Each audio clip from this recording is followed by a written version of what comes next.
We both feel that it's very, very important for the future of the race to recognize at some point in our sociological development that we are planetary creatures. That is, members of a planetary society, as opposed to nationalistic creatures, members of individual, in this case 158 now different tribes, essentially countries, on the same planet. I think that that once that realization is made, that we begin to think of ourselves as members of the human race on planet Earth. The thing about governments, though, most governments, is that priority number one is to stay in power, whether they're elected governments or despotic governments. Yes. Staying in power is the key. And I think in the United States, for example, any president that stands up and says, look, we've been lying to you for 35 years. We have had positive proof of their existence. We can't reveal the technical data, but we've known it. We've had our reasons. Is going to immediately be accused of being a liar, quite straightforwardly, is in danger of losing the next election, is risking his political skin, so to speak. In the United States, that could be done by a president who had been elected twice in a row, because you can't run for a third term now. We haven't had such a president since General Eisenhower. Frequently, the question most asked, why, if they are coming here, haven't they chosen to contact us? Why don't they land on the White House lawn and make themselves known? And say, take me to your leader, of course. That's the common joke in the States. That's right. Anyway. The only problem is there is no leader to be taken to. Nobody speaks for the planet. There's nobody who speaks for planet Earth. That's true. Certainly not the President of the United States does not speak for 4.5 billion That's Earthlings. right. He's got enough trouble talking for his own staff lately. But yeah, I think maybe the prerequisite for their communication with us is that we talk to them first. We ask them to talk to us as a planet. Now, there's been almost no thinking along that line. I was at a television station of all places and had to wait between interviews. I was doing like 3 different things there, and there was time in between. I was introduced to the station manager. We talked, and he said, gee, you ought to talk to Major Jesse Marcel. He handled one of these saucers that crashed. Well, that was kind of a good lead. He gave me the town that Jesse lived in, and I contacted Jesse, and he told me a very interesting story, sounded very straight. He couldn't remember the exact date, said it was in all the papers. I got that story and passed it on to Bill, and he found the newspaper articles, and we checked a whole bunch of papers. Jesse was right on, and everything he had said. So he gave us an independent check on him. That was one part of the story, and that dealt with pieces of material that were found that apparently had exploded from a vehicle going by in the sky, 70 miles outside Roswell, I guess, out in the boonies. Outside Roswell. Yeah, well, New Mexico is a very big place. It's the 34th largest state, maybe the 5th, and it doesn't have a high population. It's got a lot of mountains and desert. At that time, it had fewer than 1 million people in an area of 125,000 square miles, something like that. And they were mostly in the cities, and it was an area where there was an enormous amount of classified government research going on. That's the place where the atom bomb was first tested. It's where it was developed. It's where all the early rockets after the Second World War were fired, captured German rockets at White Sands Proving Ground. It was where the secret city Los Alamos was. There were a number of other Air Force bases. You could hide an army there. And you had a whole host of people who were very patriotic after the war when they found out that the atom bomb was developed there. Then they knew that there was a reason for the security that they'd run into. He was the intelligence officer of the only atomic bombing group in the world, the 509th Bomb Group. They found all this stuff covering the ground, 3/4 of a mile long, maybe a 1/4 mile wide, kind of V-shaped. And they filled up a truck with it and half a car with it, brought that back, leaving plenty there, which was later vacuumed up by military people, as the local people said. But that was only part of the story. The other part is even more fascinating because it involved apparently the crash of the rest of the vehicle, 100 miles or so west of there, and bodies were found on board that, and the military carted that off.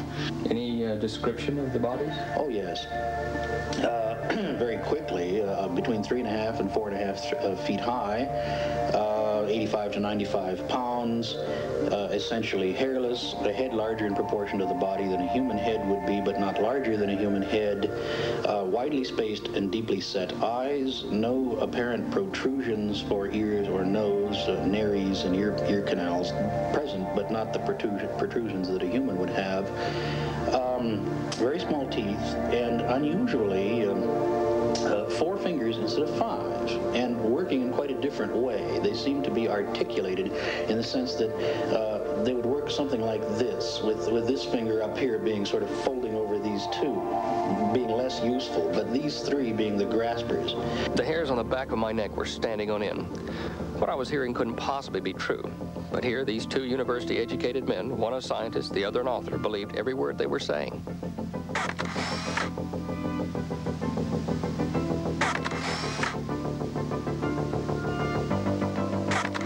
We should stress here now that there are more than 3,000 reports in one computerized file of observations of alien beings associated with flying saucers. That covers dozens of countries, lots of incidents over at least a 35-year period.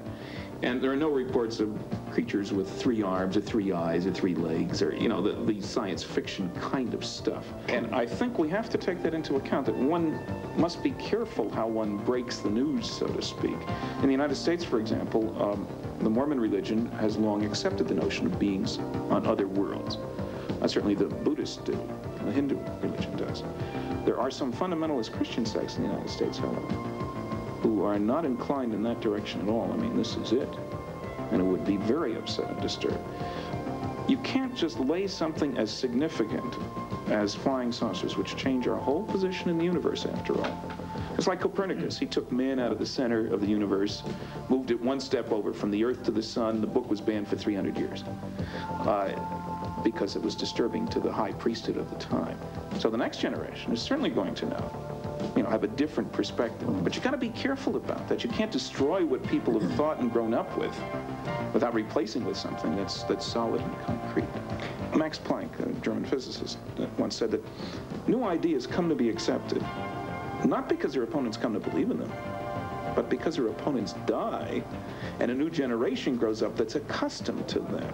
And so it may well be that you need to have this background. Space travel, man is not alone. These are commonly accepted notions now. They certainly weren't 30 years ago. If you go back to 1947, you talk space travel, you were considered pretty odd, pretty strange. That was science fiction. That was Buck Rogers and Flash Gordon. So there has been an enormous shift in attitude. And maybe the finishing touch for that is the announcement, some kind of announcement about flying saucers.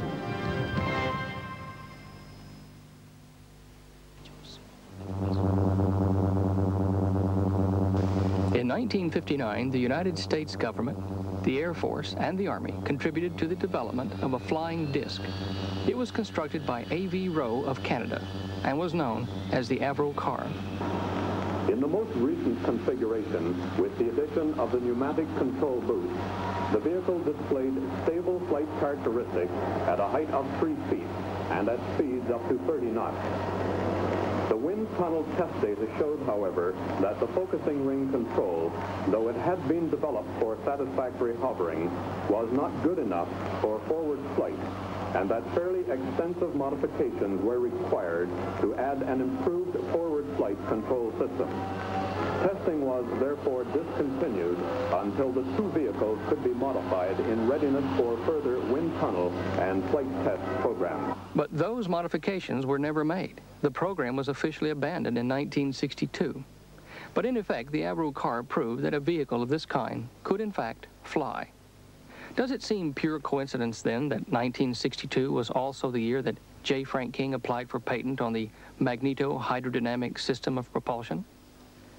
King had told me of Agnew Bonson's visions of the future, which he had expressed in his book, The Stars Are Too High.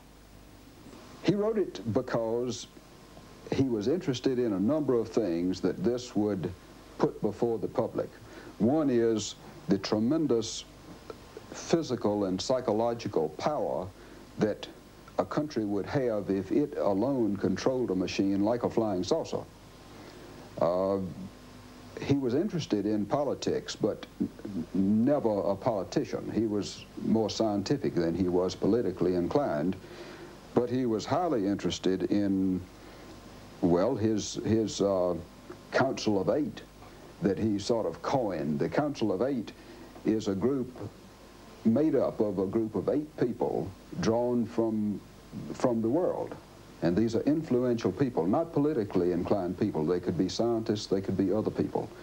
And he was working toward the end of his lifetime trying to really establish that. To start off with, it was a thought. that he put in his book. His book included The Flying Saucer, The Council of Eight, the devastation that a machine like this could cause, or the possibility that maybe it could draw people together. If all of a sudden you have a weapon that's so powerful that there's no countering it, then no one should own it. And maybe the weapon should be destroyed, and everybody recognized that, you know, we just shouldn't do that. It parallels atomic energy right now. But this also would have been that type of device. And so I think he had philosophical reasons for wanting to write a book like this. There were a lot of things that he wanted to bring out, and did bring out in his book, The Stars Are Too High.